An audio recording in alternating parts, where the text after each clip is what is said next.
할렐루야. 수요일 저녁 말씀의 자리에 오신 여러분들을 주님의 이름으로 환영합니다. 수요일마다 저희가 사도행전을 가지고 말씀 나누죠. 하나님께서 사도들을 부르시고 또 그들이 땅끝까지 이르러 내 증인이 되라고 하신 하나님의 말씀, 그것을 기억하고 그것을 삶으로 살아내는 그 모습이 바로 사도행전에 기록되어져 있는 말씀인데, 어찌 보면 수요일 저녁에 이렇게 말씀의 자리를 찾는 것, 그 모습 또한 하나님의 그 말씀 앞에 엎드리고 하나님이 과연 나로 하여금 어떻게 살아가기를 원하시는지, 거기에 대한 질문이고 대답일 수 있을 것 같습니다. 수요일 주중에 중간 다시 교회를 찾는다고 하는 것, 어찌 보면 쉽지 않은 일임에도 불구하고 하나님께서 우리에게 마음 주시고 그렇게 인도하신 것은 분명히 우리로 하여금 말씀을 듣도록 하는 그 일에 더 열심을 내라고 하는 그런 주님의 부르심이 아닌가 싶습니다. 그 예배, 그 말씀의 자리에 오신 여러분들을 진심으로 환영합니다. 함께 같이 기도하겠습니다. 참 좋으신 하나님, 우리가 어떠한 상황 가운데서도 주님을 예배하고 주님을 찬양하고 또한 말씀 듣기를 사모하는 자 되기를 간절히 원합니다. 주일 성수하는 것 너무나도 중요한 일입니다. 하나님께서 안식일을 기억하고 또 지키라 말씀하셨기 때문입니다. 그러나 하나님, 하나님의 명령이어서가 아니라 주님을 더 알아가기 원해서 주님을 더 사랑하기에 또한 다시금 수요일 저녁 말씀의 자리로 우리가 모였습니다. 하나님, 이 자리 가운데 주님 함께하여 주시옵소서.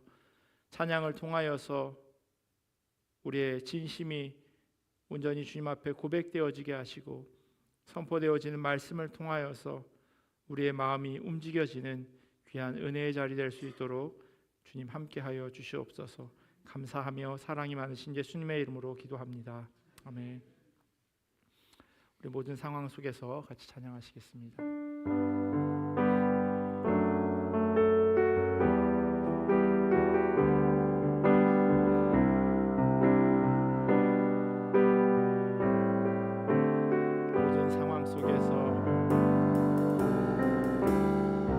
모든 상황 속에서 주를 찬양할지라.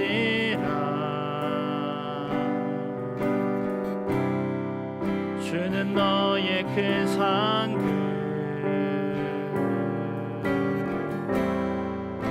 큰 도움이시라.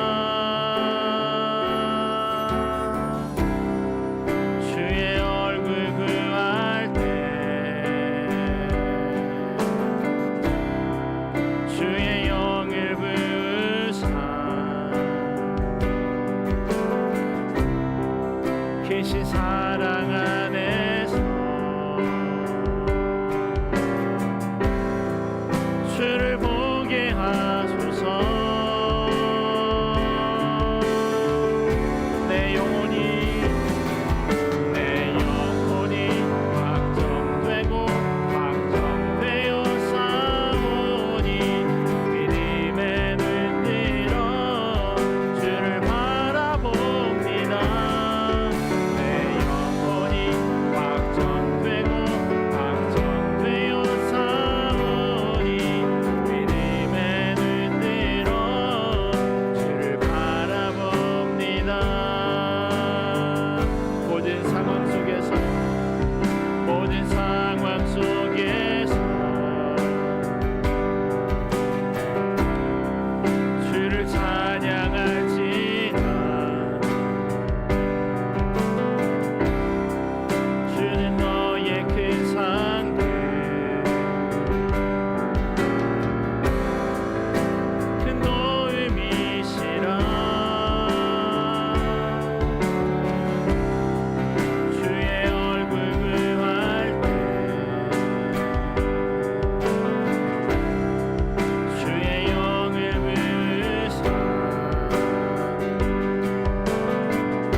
주를 보게 하소서.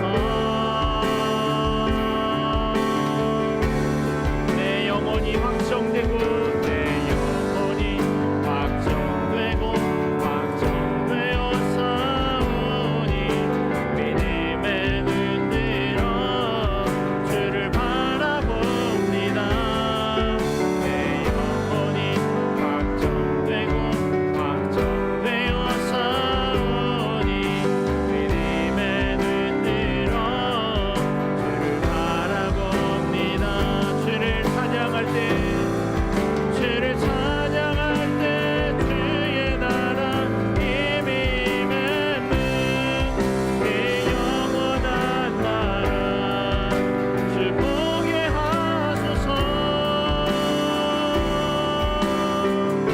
내 영혼이 확정되고 내 영혼이 확정되고 확정되어 싸우니 믿음의 눈으로 주를 바라봅니다.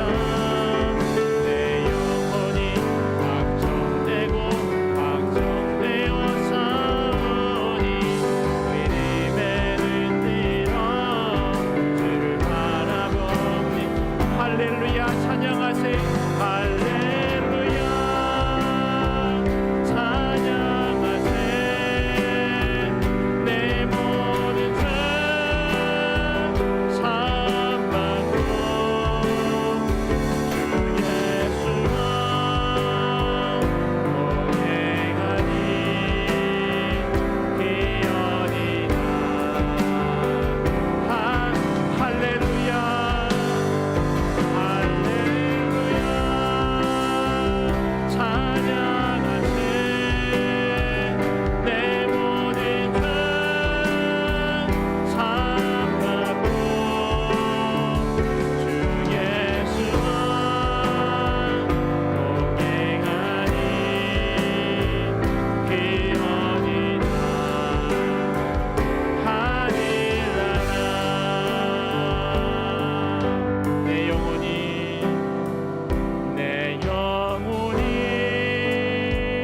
은총 입어 중한 죄짐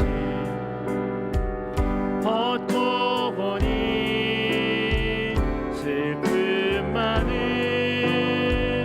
이 세상도 천국으로 화한 주의 얼굴 주의 얼굴 뵙기 전에 멀리 뵈다 하늘나라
하나님의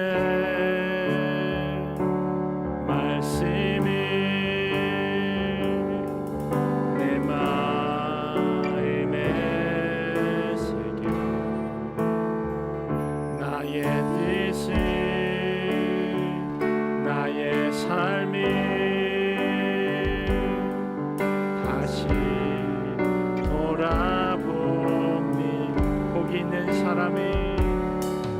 복 있는 사람이 낙인의 꾀를 쫓지 않고 의인의 길에 서지 아니하며 교만한 자의 자리에 앉지 아니하고 주의 말씀이 주야로 즐거워하는도다.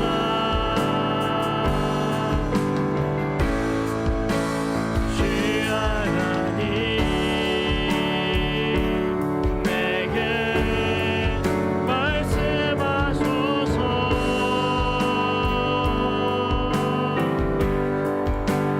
주의 말씀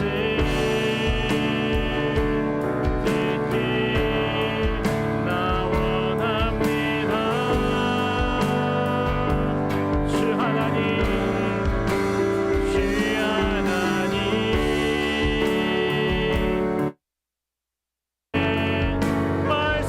말씀하시네.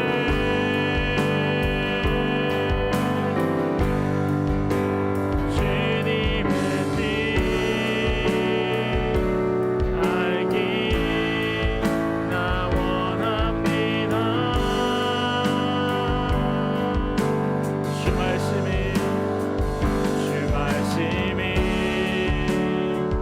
살아계셔 나를 보게 하시고 말씀으로 나의 삶이 인도하여 주소서. 복 있는 사람이 낙인의 꾀를 쫓지 않고 죄인의 길에 서지 아니하며 교만한 자의 자리에 앉지 아니하고 주의 말씀이 주야로 즐거워하는도 복 있는 사람이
같이 기도하며 나아가겠습니다. 하나님, 주님의 말씀이 우리 가운데 살아 역사하기를 소원합니다.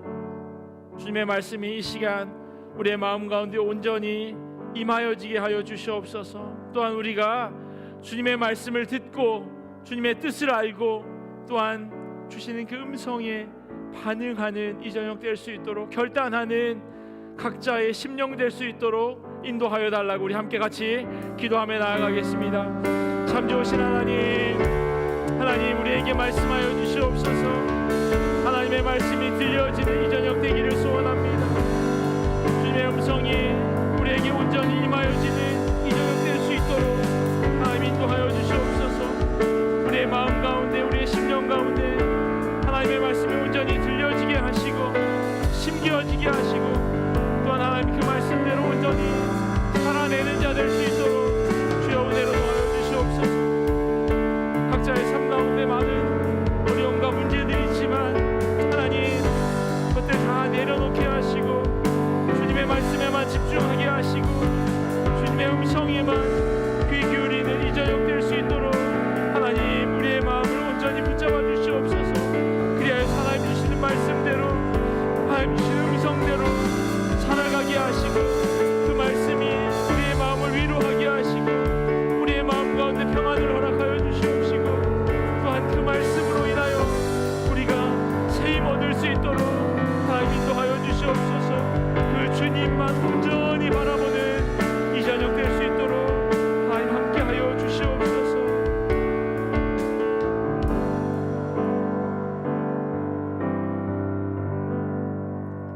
사랑과 은혜가 풍성하신 하나님 아버지, 오늘 이 수요 성경 강의 자리로 우리를 부르시고 말씀 앞에 서게 하심을 감사드립니다. 일상을 살아가는 동안에 주님의 음성을 듣기 위해 이곳에 모이게 하신 하나님의 인도하심을 찬양합니다. 하나님, 우리의 마음이 세상을 향해 분주하게 달려가는 것을 잠시 멈추게 하시고 이 시간 주시는 말씀이 머리로만 스쳐 지나가지 않게 하시며 마음 깊은 곳에 울림이 되어 우리의 삶을 세우는 신앙의 기초가 되게 하여 주옵소서. 한 해를 마무리하는 이 시기에 우리의 삶이 후회나 낙담, 아쉬움만 있지 않게 하시고 올 한 해 동안 베풀어 주신 은혜를 기억하며 감사함이 넘치게 하옵소서. 이미 응답받은 것들에 더욱 감사하게 하시고 아직 응답되지 않은 것들에는 신실하신 하나님을 더욱 신뢰하는 믿음을 허락하셔서 결국 하나님의 일하심을 보게 하여 주옵소서. 우리 기도가 이미 이루어진 것을 또 의심 많아서 잘 알지 못하는 자들처럼 되지 않게 하여 주시옵소서.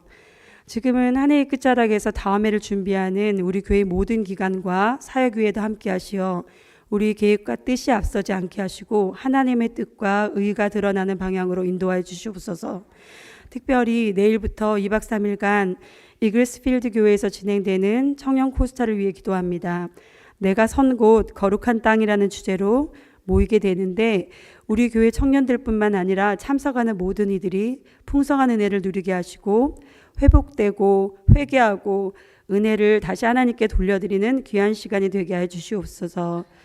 오늘도 지난 시간에 이어 사도행전 말씀을 듣습니다. 말씀을 전하시는 이충민 목사에게 성령의 충만함을 더하시고 준비하신 말씀을 통해 우리가 순종의 결단이 있는 그런 시간이 되게 하여 주시옵소서.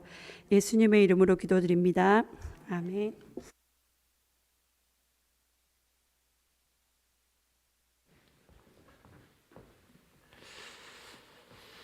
하나님 주신 말씀 같이 보도록 하겠습니다. 오늘 우리에게 주신 하나님의 말씀은 사도행전 13장 전체 가운데서 1절에서 3절까지만 같이 읽도록 하겠습니다. 사도행전 13장 말씀입니다.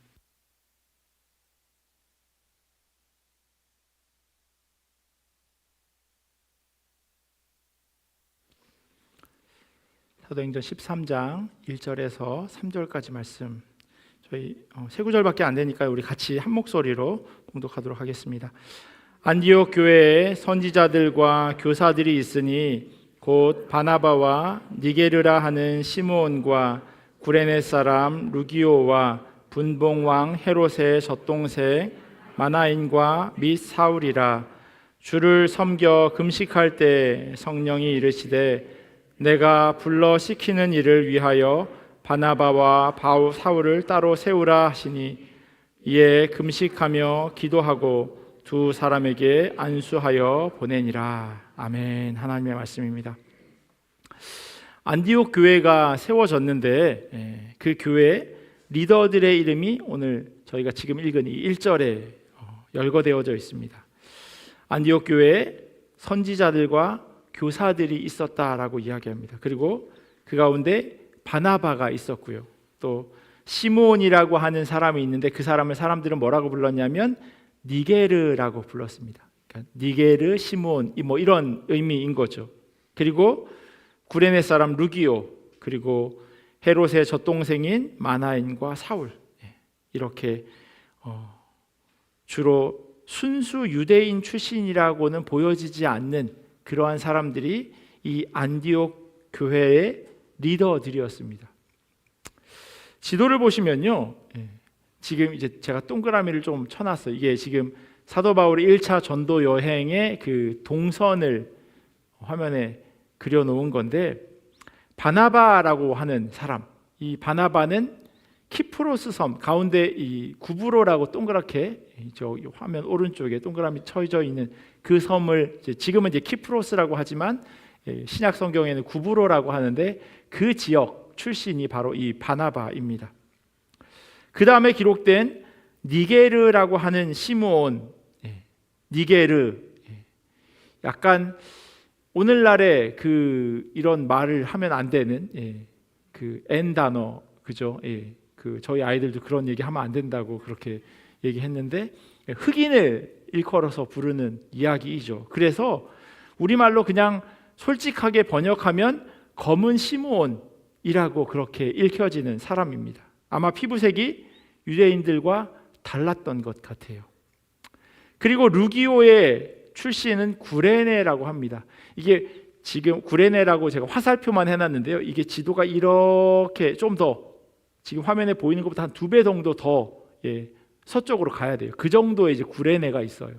그러니까 이집트 위에 꼭지점 하고 하나 더해서 이쪽으로 가는 그쪽 지역의 구레네. 우리는 이제 구레네 사람 시몬 알고 있는, 그러니까 북부 아프리카 지역에 있었던 사람입니다. 역시 북아프리카 출신이고요. 마나엔은 그나마 유대인으로 보여지고 사울은 다소 사람입니다. 화면에 보이시는 안디옥에서 더 북쪽으로 가면 다소라고 하는 지역이 있어요. 지금의 다 터키에 해당하는 그런 지역인 거죠. 안디옥 교회는 이렇듯 이방 사람 혹은 디아스포라 유대인들이 주축을 이루는 교회였습니다. 뭐 흔히 이야기하는 2세 교회라고 이야기해도 과언은 아닌 것 같습니다. 이들 가운데 성령께서 바나바와 사울을 따로 세우라 하시고 그 사람을 안수하여 보냅니다. 여기서 중요한 것은요, 이들을 보내기 전에 안디옥 교회의 리더들이 한 일이에요. 안디옥 교회가 한 일이에요. 3절에 뭐라고 써 있냐면 이에 금식하며 기도하고 두 사람에게 안수하여 보내니라 이렇게 쓰여져 있습니다. 두 가지죠. 금식했다 그리고 안수했다라고 하는 두 가지의 내용이 담겨져 있습니다. 믿음의 공동체에 성령님께서 명령하신 것이 있어 이들을 보내라고 하는 그 일. 그런데 거기에서 이 안디옥 교회 리더들은 멈추지 않아요.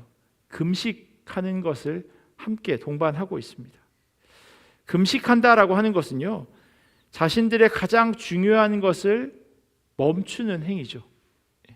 우리에게 있어서 먹는 게 얼마나 중요합니까? 하루 굶으면 배에서 꼬르륵 소리가 나면서 배고프다 배고프다 이런 생각이 들겠죠. 이틀 굶으면 그냥 아무거나 먹어도 맛있어지는 그런 상황이 되어집니다. 3일 굶으면 다른 것을 훔칠 수도 있게 되는 그런 상황이 되어집니다. 그만큼 사람들에게 있어서 먹는 건 중요하죠. 그런데 그 먹는 것을 스스로 멈춘 거예요. 그건 어떤 의미가 있냐면요, 나에게 있어서 중요한 것, 그것을 잠깐 내려놓는 겁니다. 이 가장 중요한 내 삶을 이렇게 유지해 가는 것보다 더 중요한 것이 있다라고 하는 고백이 바로 금식이에요. 새로운 곳에서 복음을 전해야 하는 이 일을 성령님께서 맡겨주셨지만 그들을 파송하는 공동체는요, 이들을 잊지 않고 기도하며 한 마음이 되었습니다. 그리고 나서 그들을 파송합니다. 이 일을 주도해 가시는 분은 성령님이시지만 우리가 기억해야 할 건요, 언제나 하나님께서는 사람을 통해서 일하신다는 사실입니다. 4절부터 12절까지는 바나바와 사울이 구브로에서 전도하는 내용이 담겨져 있습니다. 이게 바로 사도행전에 기록된 공식적인 사도 바울의 첫 번째 전도 여행입니다. 4절에 보시면 두 사람이 성령의 보내심을 받아 실루기아에 내려가 거기서 배 타고 구브로에 가서라고 쓰여져 있어요. 죄송합니다. 지도를 다시 보시면요, 화살표에서 이렇게 서쪽으로, 서남쪽으로, 남서쪽으로 이렇게 내려갑니다. 구브로 섬으로 이동하고 있는 거예요. 바나바와 사울은 성령과 안디옥 교회에 보냄을 받아서 이렇게 남서쪽 항구 도시 실루기아에서 키프로스 섬으로 이동하게 됩니다. 본문 5절에 보면요, 먹는 건 아니에요. 살라미라고 하는 그런 지명이 있습니다. 구브로 섬의 동쪽에 있는 그런 도시예요. 그리고 복음이 계속해서 전해져서 놀리거나 욕하는 건 아니지만 바보라고 하는 곳으로 이렇게 이동해 갑니다. 그러니까 시계 방향으로 이렇게 돈다라고 생각하시면 될 것 같아요. 참고로 이 사도 바울의 1차 전도 여행에 5절에 보면 요한을 수행원으로 두었다라고 하는 기록이 있는데요, 이 요한은 마가복음을 기록한 마가를 이야기합니다. 사람들이 헷갈릴까 봐 사도행전에는요 3번에 걸쳐서 마가라 하는 요한이라고 정확하게 그를 설명해 주고 있어요. 요한이라고 하면 세례 요한인지 사도 요한인지 아니면 여기서 이야기하는 마가 요한인지 헷갈리니까 그가 누구인지를 명시해 두고 있습니다. 구브로 섬의 바보에서요 그 지역 총독인 서기오 바울을 만나게 됩니다. 세르기오스 파울스라고 하는 사람이에요. 어떤 직책, 서기오라고 하는 게 직책이 아니라 그 사람의 이름을 이렇게 한국말로 바꿔 놓았기에 그렇게 들립니다. 그가 바나바와 바울을 불러서 하나님의 말씀을 듣기를 원해요. 사도행전 13장 초반까지는 거의 사울이라고 기록되어져 있는데 이제부터는 사울을 이제 바울이라고 사도행전은 적어가기 시작합니다. 왜냐하면 이 사울이라고 하는 이름 하면 생각나는 사람이 있으세요? 사울 왕. 사울 왕. 그러니까 히브리식 이름인 거예요. 히브리 말인 겁니다. 그런데 그게 이제 헬라 말로 요한 아니고 존으로 바뀌는 것처럼 사울에서 이제는 이 사람이, 이 사울이라고 하는 사람이 사역하면서 만나게 될 사람들은 사울이라고 발음하는 것보다는 바울이라고 발음하는 것이 더 편한 헬라 말을 쓰는 사람들이기에 이름을 이제 그렇게 바꿔서 부르게 된 겁니다. 같은 이름이에요. 사울이 바울이 된 게 아니고 그냥 요한이랑 존이 같은 거나 마찬가지인 겁니다. 다시 본문으로 돌아가면 서기오 바울이 하나님의 말씀 듣기를 원했는데 그 옆에서 조언을 해주는 사람이 있었어요. 엘루마라고 하는 사람인데 그 사람의 원래 하는 일은 마술사예요. 당시 왕이나 총독 곁에서 중요한 결정을 할 때 조언을 해주는 주술사 혹은 마술사가 있었습니다. 조선시대에도 가끔 그런 사람들이 있었죠. 그 장희빈인가요? 그 예전에 저 완전 어렸을 때 봤던 드라마에 보면 이렇게 지푸라기로 인형을 만들고 거기에 이제 막 바늘로 찍는 그걸 다른 사람이 이런 점쟁이 같은 사람이 그걸 주는데 이 예수님 당시에도 마찬가지였던 거죠. 1세기에도 고대 근동에도 그와 같은 사람이 왕이나 총독 옆에서 중요한 일 가운데 어떻게 할까 고민할 때 조언을 해주던 사람이었습니다. 그러니 얼마나 힘이 있는 사람이겠습니까? 왕의 중요한 결정에 한마디를 건넬 수 있는 사람. 세인 캐서린의 커다란 띵팍을 지을까, 웰랜드의 커다란 띵팍을 지을까, 이 지역에서 고민하고 있을 때 누가 웰랜드에 지으면 좋을 것 같은데요 라고 이야기해 줄 사람, 그 사람은 힘 있는 사람이에요. 사람들은 그 사람에게 당연히 잘 보이려고 할 겁니다. 정치적으로 힘이 있는 사람, 그런 사람이에요. 그런데 이 마술사 엘루마가요, 총독에게 바나바와 바울의 이야기 듣는 것을 원하지 않아요. 방해해요. 이유는 간단합니다. 자기 생계에 지장이 생길 것 같으니까요. 혹 총독이 그들의 말을 듣고 더 이상 자기가 해주는 조언, 자기가 주는 디렉션을 따르지 않는다면, 그러면 아주 난감한 상황이 되어지겠죠. 아마 어떻게 살아가야 하나 막막해질 겁니다. 9절 말씀을 보시면요, 바울이라고 하는 사울이 성령이 충만하여 그를 주목하고 라고 번역되어져 있는데요, 바울이 엘루마를 관심 있게 쳐다본 게 아니에요. 뭐 어떤 책을 주목하여 본다 라고 할 때 이게 너무 관심 있는 책이어서 어떤 서점에 갔는데 내가 원하는 책을 주목해서 본다라고 하는 그런 의미가 아니라는 거예요. 이 주목하다라고 하는 표현을요, 세번역 성경에 뭐라고 번역해 놨냐면 노려보고라고 돼 있어요. 이게 문맥에서 이야기하고 있는 사도 바울이 엘루마라고 하는 사람을 보는 그런 시선입니다. 엘루마가 하고 있는 게 복음을 방해하고 있는 거예요. 그러니 그를 어떻게 가만히 두고 볼 수 있겠습니까? 그래서 그를 노려본 후에 다음과 같이 이야기합니다. 10절과 11절 전반부까지 이렇게 써 있어요. 모든 거짓과 악행이 가득한 자요 마귀의 자식이요 모든 의의 원수여 주의 바른 길을 굽게 하기를 그치지 아니하겠느냐. 보라 이제 주의 손이 내 위에 있으니 네가 맹인이 되어 얼마 동안 해를 보지 못하리라. 이 말이 떨어지기가 무섭게 이 엘루마라고 하는 사람이 앞을 보지 못하게 됩니다. 즉시 안개와 어둠이 그를 덮어 인도할 사람을 두루 구하는지라. 앞을 못 보게 되어집니다. 이 일은 총독으로 하여금요, 예수 그리스도의 복음을 믿고 주의 가르침을 놀랍게 여기는 계기가 되어집니다. 어떻게 안 놀랄 수가 있겠습니까?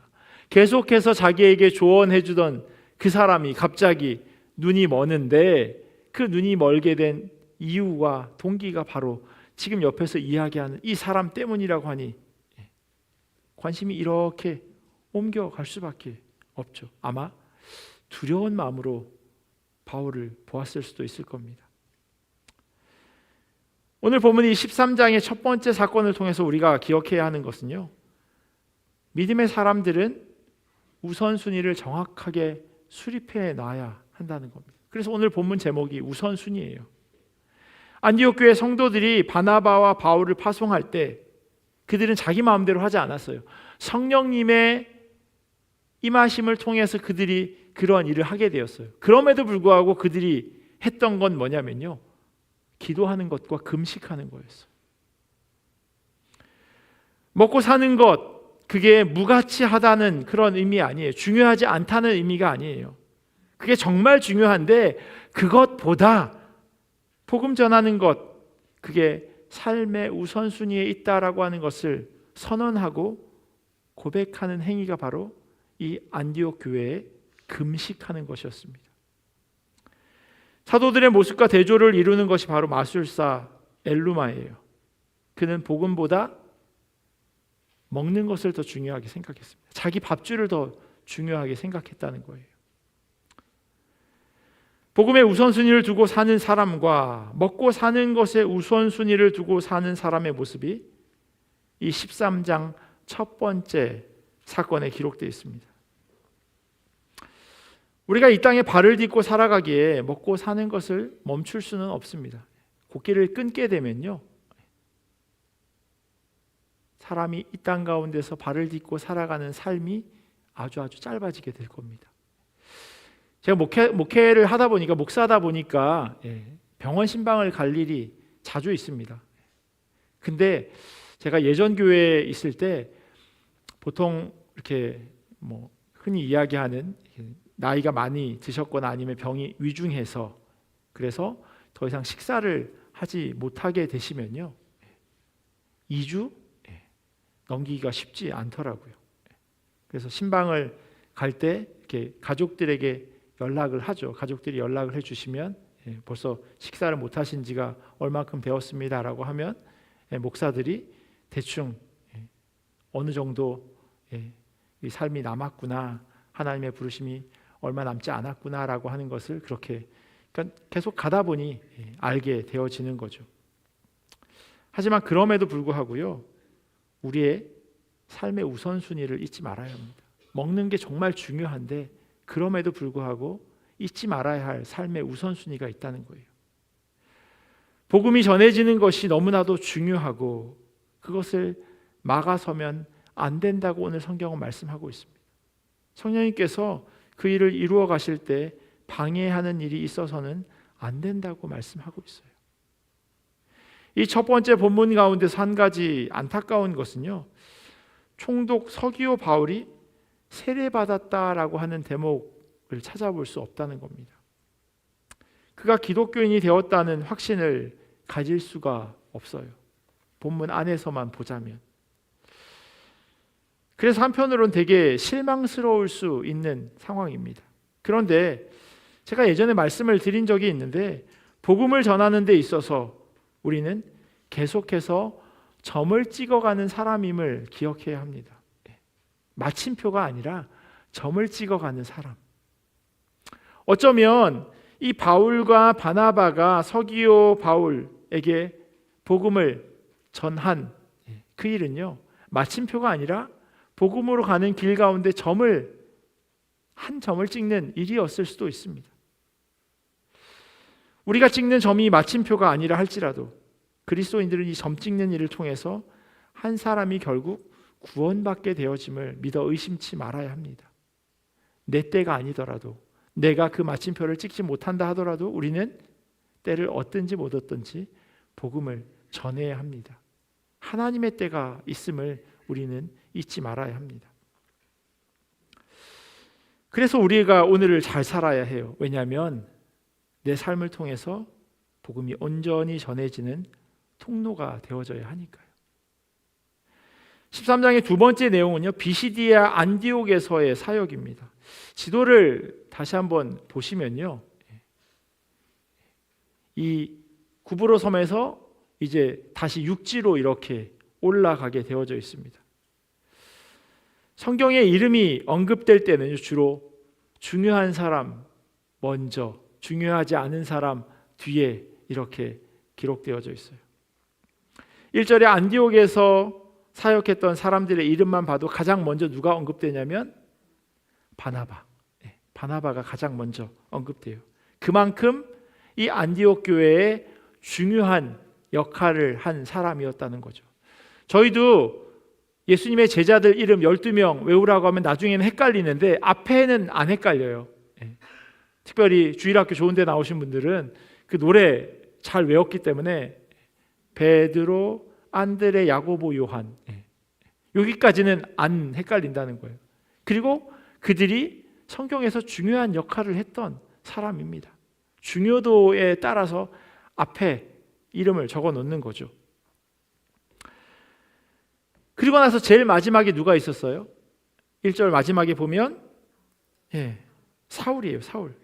사실 저희는요, 바나바 말고 니그로라 하는 시므온도 잘 모르겠고 루기오도 모르겠고 그리고 마나엔도 잘 모르겠어요. 그런데 이 알지 못하는 사람들보다 더 존재감이 없었던 사람이 사울이에요. 그럴 수밖에 없죠. 이상할 게 아니에요. 왜냐하면 사울이 어떤 일을 하던 사람인지를 초대교회 성도들은 알았거든요. 예수 믿는 사람, 자기 열심에 의해서 막 잡으러 다녔던 사람인데 이름이 있는 것만으로도 다행이죠. 껴준 것만으로도 다행인 사람이에요. 제가 가지고 있는 성경이에요. 4절 위에 보면 바나바와 사울이 구브로에서 전도하다라고 이렇게 소제목이 적혀져 있어요. 바나바와 사울이라고 되어 있어요. 예루살렘 교회에서 안디옥으로 바나바를 보낼 때 사울의 이름조차 언급되지 않았어요.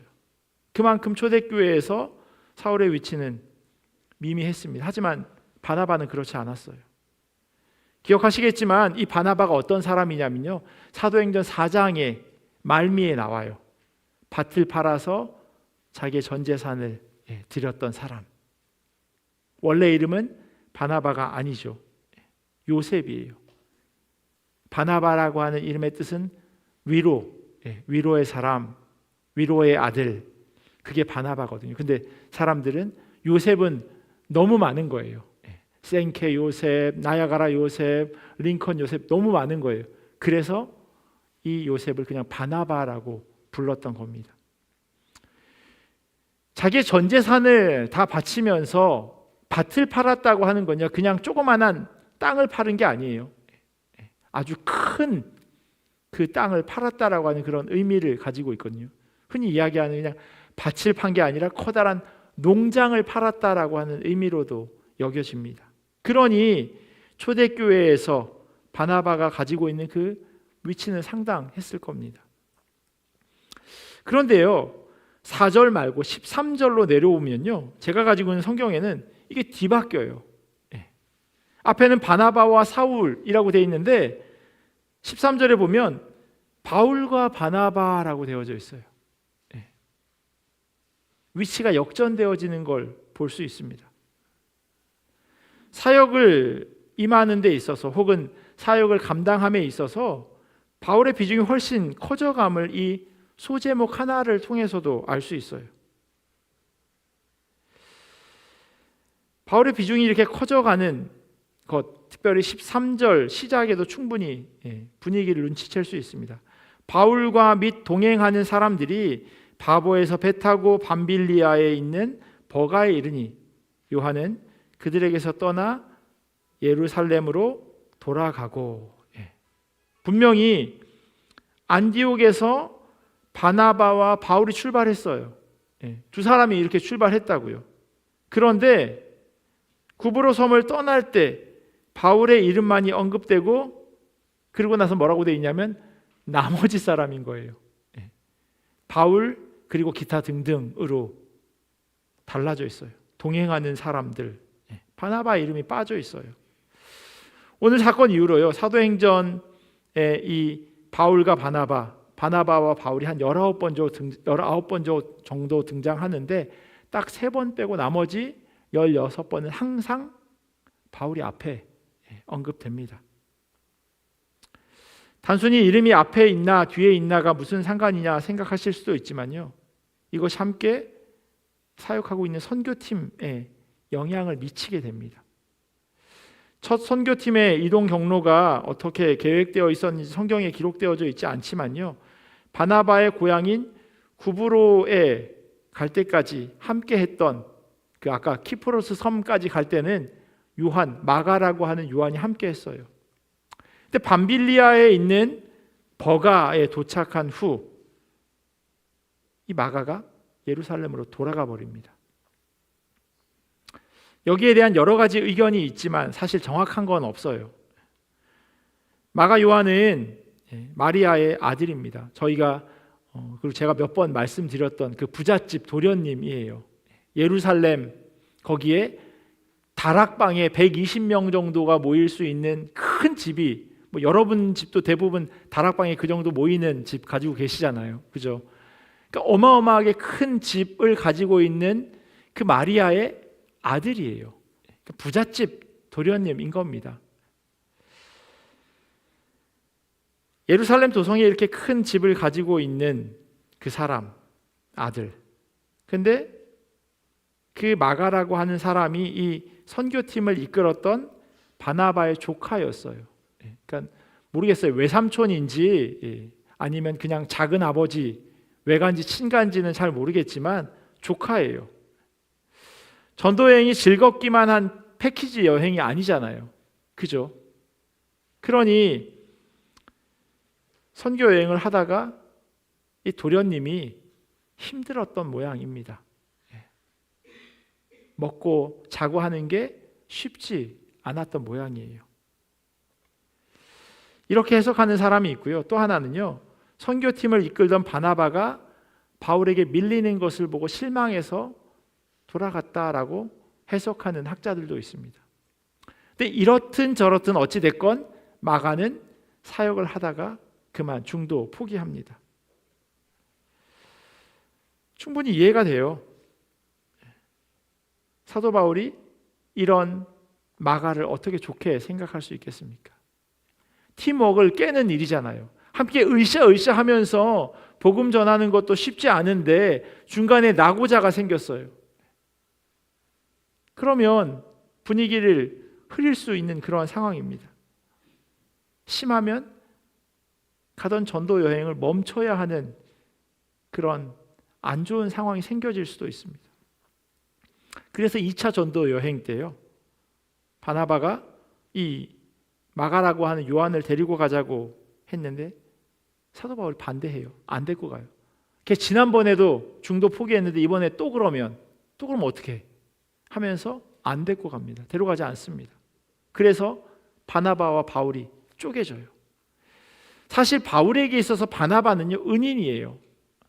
고향에 찌그러져 있던 그 바울을 바나바가 데리고 가서 이렇게 끄집어서 사역하는 그 현장으로 데리고 왔는데 예수님의 제자들에게 얘 믿을 만한 사람이야, 옛날에 그 예수님 믿는 사람 잡으러 다녔던 사람 아니야 라고 이야기해 주면서 내가 보증할게 하면서 같이 사역에 동참했던 나를 땡겨준 사람인데 그게 갈라질 만큼 마가가 집으로 돌아가 버린 것이 사도 바울에게서는 큰 상처고 문제였던 것 같습니다. 사도행전 15장 38절부터 41절에 이렇게 써 있어요. 바울은 밤빌리아에서 자기들을 떠나 함께 일하러 가지 아니한 자를 데리고 가는 것이 옳지 않다 하여 서로 심히 다투어 피차 갈라서니 바나바는 마가를 데리고 배 타고 구브로로 가고 아까 키프로스 섬 바나바의 고향으로 다시 가는 거예요. 그리고 바울은 실라를 택한 후에 형제들에게 주의 은혜의 부탁함을 받고 떠나 수리아와 길리기아로 다니며 교회들을 견고하게 하니라.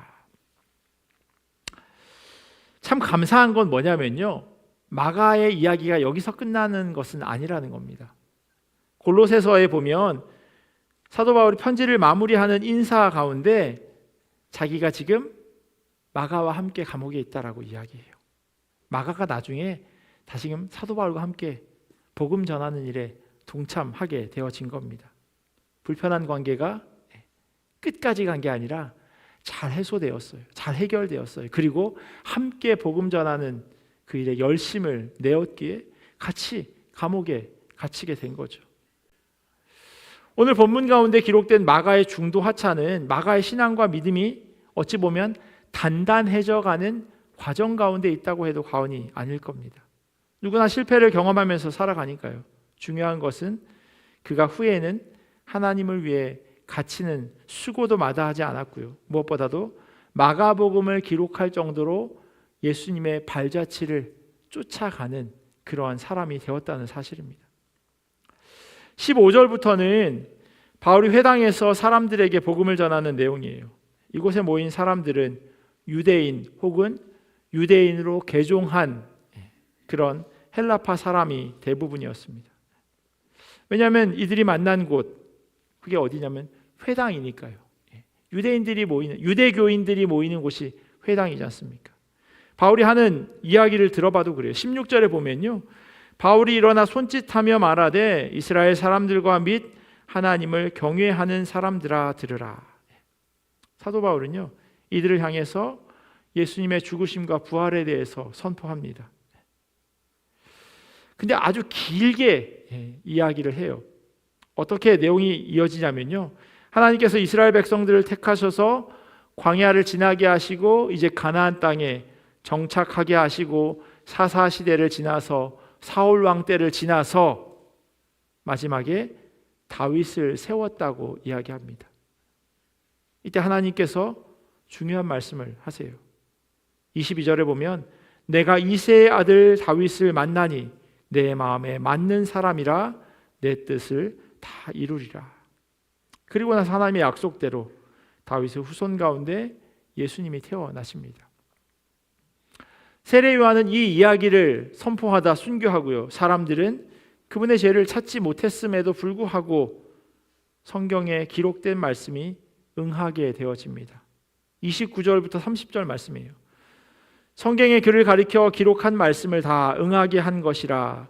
후에 나무에서 내려다가 무덤에 두었으나 하나님이 죽은 자 가운데서 그를 살리신지라. 사도 바울의 이 예수님의 부활의 선포는요, 주장이 아니에요. 왜냐하면 많은 목격자들이 있기 때문이에요. 31절 보시면 갈릴리로부터 예루살렘에 함께 올라간 사람에게 여러 날 보이셨으니 그들이 이제 백성 앞에서 그의 증인이라. 예수님이 부활하신 지 그렇게 오래되지 않은 때예요. 그러니 증인을 찾는 것이 어렵지 않은 그런 때였습니다. 그리고 부활하신 이 예수님을 만난 바울 역시 이 일에 증인이기에 이 말씀을 선포하고 있는 것이죠. 마가가 선교 여행을 끝내지 못하고 예루살렘으로 돌아간 그 실패의 모습을 보였다면요, 사도 바울도 이와 비슷한 경험을 한 사람이었습니다.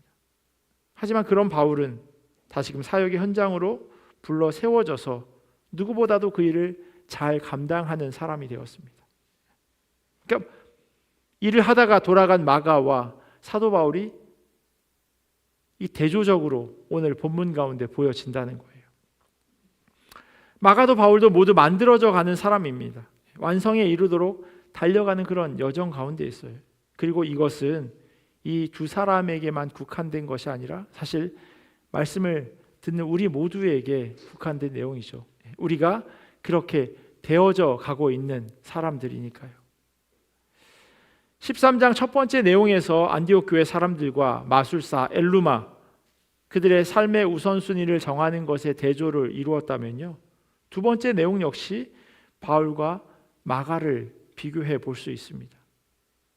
마가는 다시금 사역의 자리로 돌아왔어요. 하지만 단편적으로 오늘 본문 가운데서만 보자면 그렇다는 겁니다. 그는 포기했고 사도 바울은 그 일을 계속 감당해 나간 사람인 거죠. 이 사람들의 선택, 그런데 이러한 선택이요, 언제나 우리 앞에 놓여져 있어요. 갈 것인가 말 것인가. 화토치는 얘기가 아니라 우리 인생 가운데 있는 이야기라는 거예요. 계속 이 길을 걸어갈 것인가 아니면 멈춰 설 것인가. 달려가는 것은요, 움직이는 것이에요. 하지만 멈춰 서는 것은 말 그대로 정지, 스탑이에요. 다른 말로 하면 달려갈 수 있다는 것, 그건 살아있다는 거고요. 멈춰 서는 것은 죽은 거죠. 바울 역시 멈춰 선 것처럼 그렇게 고백하는 때가 옵니다. 자신이 감옥에서 그의 삶의 마지막 편지라고 부르는 그 디모데후서를 기록할 때예요. 디모데후서 4장 6절에 이렇게 써 있습니다. 전제와 같이 내가 벌써 부어지고 나의 떠날 시각이 가까웠도다. 어디 여행 간다는 이야기가 아니에요. 이제 내가 하나님 앞에 설 때가 가까이 왔다고 고백합니다. 전제라고 하는 건요, 부어드리는 제사예요. 제물 위에 포도주를 붓는 거예요. 그런데 이 표현을 빌립보서에서도 동일하게 적고 있어요. 만일 너희 믿음의 제물과 섬김 위에 내가 나를 전제로 드릴지라도 나는 기뻐하고 너희 무리와 함께 기뻐하리니. 전제와 같이 내가 벌써 부어지고라고 하는 표현이나 이 빌립보서에 있는 내가 나를 전제로 드릴지라도라고 하는 이 말은 순교를 이야기합니다. 그래서 세번역 성경은요, 이 빌립보서 2장 17절의 이 표현을 여러분의 믿음의 제사와 예배에 나의 피를 붓는 일이 있을지라도 라고 그렇게 사도 바울은 고백하고 있어요. 바울이 자신을 전제와 같이 벌써 부어지고 떠날 시각이 가까이 왔다고 말하고 있는데, 그의 이 고백은요, 낙담하는 게 아니에요. 좌절하고 있는 그런 상황을 이야기하는 것이 아닙니다. 그는요, 기대하고 있어요. 하나님 앞에 설 그 시간을요. 나는 선한 싸움을 싸우고 나의 달려갈 길을 마치고 믿음을 지켰으니 이제 후로는 나를 위하여 의의 면류관이 예비되었으므로 주 곧 의로우신 재판장이 그날에 내게 주실 것이며 내게만 아니라 주의 나타내심을 사모하는 모든 자에게도 내가 그걸 사모한다는 거예요. 나에게 주어질 그 주님이 준비해 주신 면류관. 왜냐하면 나는 그 길을 잘 달려갔으니까. 멈추지 않고 끝까지 달리고 있고 달려갈 거니까 하나님이 그걸 나에게 주신다는 거예요. 나뿐만 아니라 나처럼 달려가는 그 모든 이들에게 허락하신다 선포합니다. 제가 예전에 짧은 영상 보여드린 적이 있어요. 존 파이퍼 목사님의 그 인생을 낭비하지 말라고 하는 그 설교예요. 삶을 쓸데없는 것에 낭비하지 말라는 그런 설교였습니다. 정말 많은 사람들이 앉아있는 그 가운데 하는 설교였어요. 좋은 집, 좋은 차, 긴 주말, 즐거운 휴일, 늙어서 건강하고 은퇴 생활을 기쁘게 만끽하고 편하게 죽고 지옥에 안 가는 것. That's all you want라고 되어 있어요. 성도분들이, 믿는 사람들이 다 원하는 거래요. That's all you want. 이 세상에서의 삶이 영원에 들어갈 수 있을 만한 삶인지 신경 쓰지 않는 삶이라는 거예요. 목표는 있는데 이 여정에 대해서, 과정에 대해서 전혀 생각하지 않는다는 겁니다. 그러면서 예를 들어요. 80 이상의 나이에 은퇴한 두 분이 선교하다 자동차 브레이크 고장으로 인해서 죽게 되는데 사람들이 그걸 뭐라고 이야기하냐면 트레저디, 비극이라고 이야기한다는 거예요. 왜 다 늙어서 그냥 좀 편하게 살지, 왜 다 늙어서 괜한 고생을 해서 그렇게 삶을 마무리하나, 진짜 비극이다, 이렇게 얘기했다는 거예요. 존 파이퍼 목사님이 이때요 막 흥분해요. 그러면서 조그마한 종이 쪽지를 하나 들어요. 여러분 잘 알고 계시는 리더스 다이제스트에 있는 1988년 거기 있는 한 페이지를 이렇게 손에 들고 그걸 읽어요. 거기에 뭐라고 되어 있냐면요, 어떤 두 사람의 이름을 거론하면서, 그러니까 거기에 쓴 거죠. 기고한 거예요. Early retire. 59, 51에 은퇴를 했어요. 따뜻한 플로리다에서 요트 타고 소프트볼 하면서 해변에서 쉘 콜렉트, 조개 줍는 걸 하면서 내가 이렇게 내 삶을 마무리한다. 부럽지? That's tragedy. 그게 비극이라고 존 파이퍼 목사님이 이야기합니다. 왜 삶을 그렇게 낭비하는 거예요. 이렇게 비극적인 삶의 마무리가 어디 있냐고 그렇게 이야기합니다. 저는 사역함에 있어서 특별히 담임 목사로서 이런 점에 있어서 높은 점수를 줄 수 없는 사람 같아요. 그게 제 한계인 것 같아요. 더 이상 사역하기 힘들다고 하시면 제가 항상 말씀드려요. 쉬시라고, 충전하시라고. 바울이 말하는 전제와 같이 다 부어지도록 사역하십시오. 면류관이 예비되어 있습니다. 라고 말씀드려야 하는데 그걸 못하겠어요, 저는. 카리스마 있게 이야기해야 되는데 그게 제 성향상 안 되더라고요. 그럼요, 힘드시죠. 주일 예배라도 꼭 참석하십시오라고 말할 뿐입니다. 성경에 있는 대로 잘 가르쳐야 하는 것 아닌가라는 그런 생각과 힘들다는데 어떡하겠어 라고 하는 이 두 마음이 계속 부딪혀요. 그러면서 과연 목회를 잘 하고 있는 건가 라고 스스로에게 질문합니다. 교회 안에서 분명히 위로하고 권면하고 하는 것이 함께 되어져야 되겠죠. 지치고 힘들면 충전해야 합니다. 그래서 교회를 크루즈로 생각하시는 분이 많이 있어요. 교회에 와서 충전하고 보충하고 다시 힘내서 세상에서 살아가야지. 그런데 어떤 분들은요, 교회는 절대로 크루즈가 아니래요. 교회는 전투함이라고 이야기합니다. 힘을 길러서 나가서 싸워야지 잘한다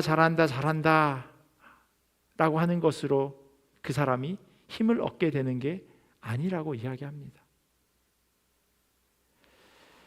제가 그나마 이런 얘기도요 주일에 잘 못해요.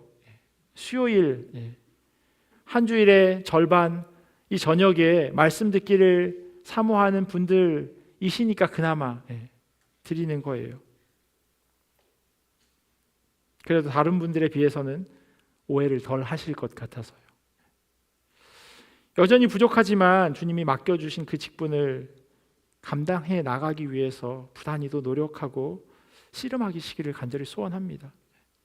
그 직분이라고 하는 것이 꼭 어떤 선교사나 목회자 그런 부름받은 것만이 아니라 우리가 살아가는 삶의 자리에서 복음을 살아내는 것, 주님의 말씀에 부끄럽지 않게 행동하는 그 모든 것들이 사실은 주님의 부르심입니다.